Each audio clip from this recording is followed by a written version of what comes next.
Aka, Kalinin ko'chani shunday boshida Yangiobodda tayyor biznes sotiladi. O'zlariga 9 ming 10 ming dollardan oshga tushgan ekan. Endi bag'ishki sezon o'zlariga pul zarur bo'lib qolganligi uchun sotilyapti bu joyi.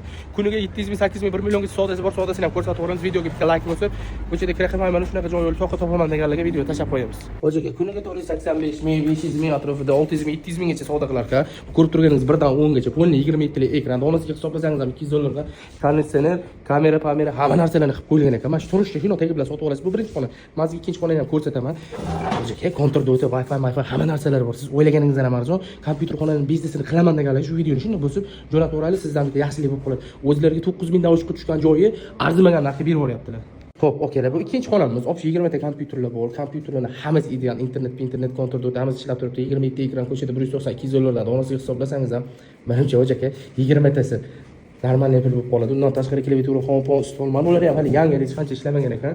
Xo'p, siz maza qilib ishlatib yurishingiz shu bu joyi 5300 dollar berib berishar ekan. Menimcha qishchi sezon yengil bosib olmasangiz bo'lmaydi. O'zi pul topadigan okalar faqat kompyuter ochib olib kelib turishibdi.